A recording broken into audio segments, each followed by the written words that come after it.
দেবদাস, শরৎচন্দ্র চট্টোপাধ্যায়। পর্ব 6। দেবদাস মুখ তুলিয়া জিজ্ঞাসা করিল, বাবা কি বললেন? কি আর বলবেন, এত বড় বংশের মুখ হাসাতে পারবেন না, তাই আমাকে শুনিয়ে দিলেন। দেবদাস আর কথা কহিল না। সেই দিন দ্বীপ্রহরে মনোরমা ও পার্বতীতে কথোপকথন হইতেছিল। পার্বতীর চোখে জল। মনোরমা বোধ করে এইমাত্র মুছিয়াছে। মনোরমা কহিল, তবে উপায় বোন? পার্বতী চোখ মুছিয়া কহিল, উপায় আর কি? তোমার বরকে তুমি পছন্দ করে বিয়ে করেছিলে। আমার কথা আলাদা, আমার পছন্দ ছিল না, অপছন্দও হয়নি, তাই আমার কোনো কষ্টই ভোগ করতে হয়নি। কিন্তু তুমি যে নিজের পায়ে নিজে কুড়ুল মেরেছ বোন। পার্বতী জবাব দিল না, ভাবিতে লাগিল। মনোরমা কি ভাবিয়া ঈষৎ হাসিয়া কহিল, পারু, বরটির বয়স কত? কার বরটির? তোর। পার্বতী একটু হিসাব করিয়া বলিল, বোধহয় 19। মনোরমা অতিশয় বিস্মিত হইল। কহিল, সে কি, এই যে শুনলুম প্রায় 40। এবারে পার্বতীও একটু হাসিল। কহিল, মনোদিদি, কত লোকের বয়স 40 থাকে, আমি কি তার হিসেব রাখি? আমার বরের বয়স 19-20, এই পর্যন্ত জানি। মুখপানে চাহিয়া মনোরমা জিজ্ঞাসা করিল, কি নাম রে? পার্বতী আবার হাসিয়া উঠিল। এতদিনে বুঝি তাও জানো না? কি করে জানবো? জানো না? আচ্ছা বলে দিই। একটু হাসিয়া, একটু গম্ভীর হইয়া পার্বতী তাহার কানের কাছে মুখ আনিয়া বলিল, জানিস নে, শ্রী দেবদাস। মনোরমা প্রথমে একটু চমকাইয়া উঠিল, পরে ঠেলিয়া দিয়া বলিল, আর ঠাট্টায় কাজ নেই, নাম কি এই বেলা বল, আর তো বলতে পাবি নে। এই তো বললুম। মনোরমা রাগ করিয়া কহিল, যদি দেবদাস নাম, তবে কান্নাকাটি করে মরছিস কেন? পার্বতী সহসা মলিন হইয়া গেল। কি যেন একটু ভাবিয়া বলিল, তা বটে, আর তো কান্নাকাটি করব না। পারু, কি? সব কথা খুলে বল না বোন, আমি কিছুই বুঝতে পারলাম না। পার্বতী কহিল, যা বলবার সবই তো বললুম, কিন্তু কিছুই যে বোঝা গেল না রে। যাবেও না, বলিয়া পার্বতী আরেকদিকে মুখ ফিরাইয়া রহিল।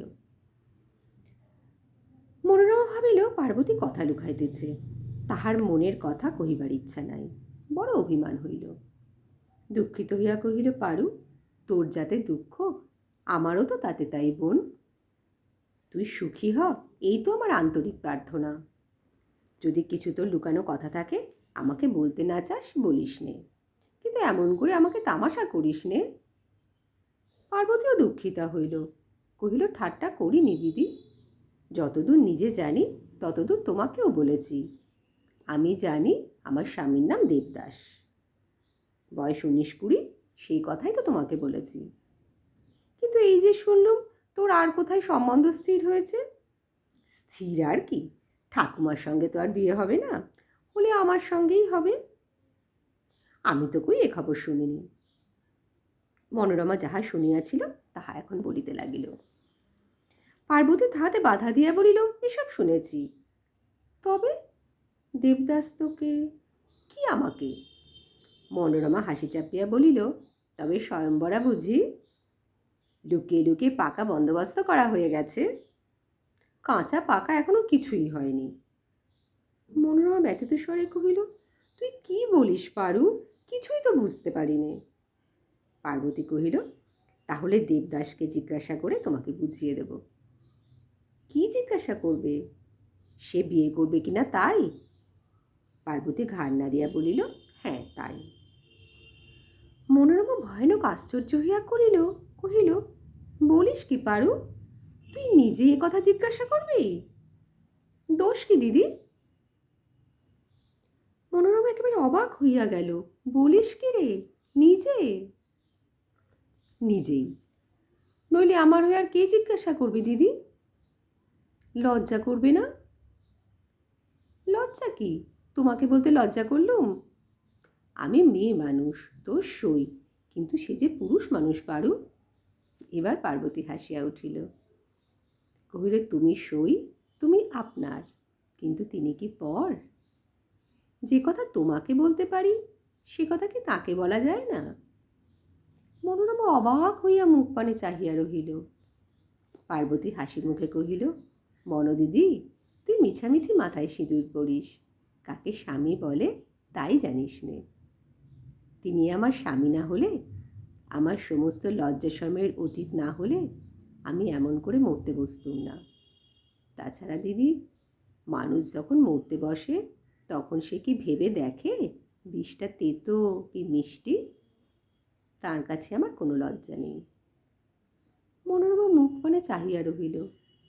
কিছুক্ষণ পরে বলিল, তাকে কি বলবি? বলবি যে পায়ে স্থান দাও? পার্বতী মাথা নাড়িয়া বলিল, ঠিক তাই বলবো দিদি। আর যদি সে স্থান না দেয়? এবার পার্বতী বহুক্ষণ চুপ করিয়া রহিল। তাহার পর কহিল, তখনকার কথা জানি নে দিদি। বাটি ফিরিবার সময় মনোরমা ভাবিল, ধন্য সাহস, ধন্য বুকের পাটা। আমি যদি মরেও যাই তো এমন কথা মুখে আনতে পারি নে। কথাটা সত্য, তাই তো পার্বতী বলিয়াছিল, ইহারা অনর্থক মাথায় সিন্দুর পরে, হাতে নোয়া দেয়।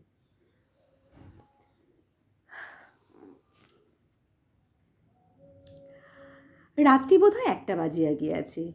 তখনও ম্লান জ্যোৎস্না আকাশের গায়ে লাগিয়া আছে। পার্বতী বিছানার চাদরে আপাদ মস্তক মুড়ি দিয়া ধীর পদবিক্ষেপে সিঁড়ি বাহিয়া নিচে নামিয়া আসিল। চারিদিকে চাহিয়া দেখিল কেহ জাগিয়া নাই। তাহার পর দ্বার খুলিয়া নিঃশব্দে পথে আসিয়া উপস্থিত হইল। পাড়াগ্রামের পথ একেবারে স্তব্ধ, একেবারে নির্জন। কাহারও সাক্ষাতের আশঙ্কা ছিল না। সে বিনা বাধায় জমিদার বাড়ির সম্মুখে এসে দাঁড়াল। আসিয়া দাঁড়াইল। দেউড়ির উপর বৃদ্ধ দারোয়ান কিষাণ সিংহ খাটিয়া বিছাইয়া কখনো তুলসীদাসী রামায়ণ পড়িতেছিল। দেউড়ির উপর বৃদ্ধ দারোয়ান কিষাণ সিংহ খাটিয়া বিছাইয়া তখনও তুলসীদাসী রামায়ণ পড়িতেছিল। পার্বতীকে প্রবেশ করিতে দেখিয়া চোখ না তুলিয়াই কহিল, কে? পার্বতী বলিল, আমি। দারোয়ান যে কণ্ঠস্বরে বুঝিল স্ত্রীলোক। দাসী মনে করিয়া সে আর কোনো কথা জিজ্ঞাসা না করিয়া সুর করিয়া রামায়ণ পড়িতে লাগিল।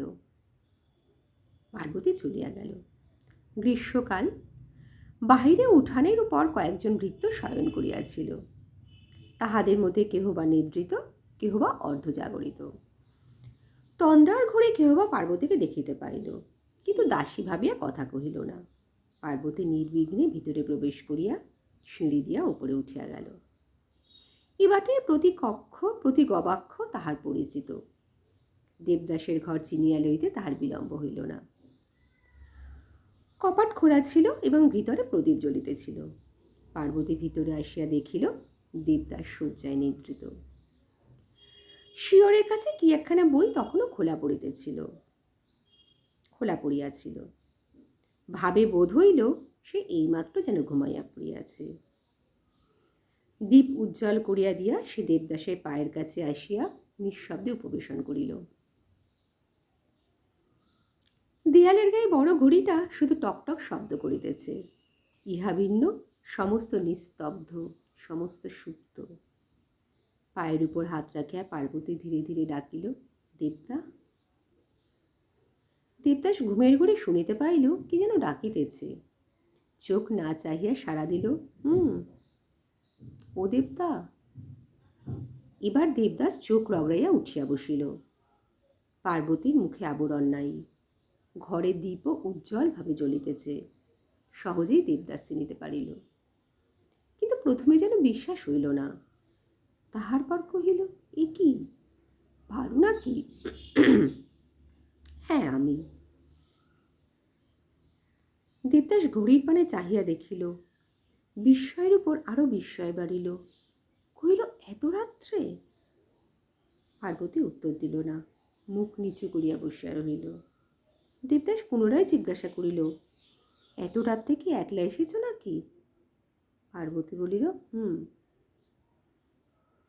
দেবদাস উদ্বেগে আশঙ্কায় কণ্টকিত হইয়া কহিল, বলো কি, পথে ভয় করেনি?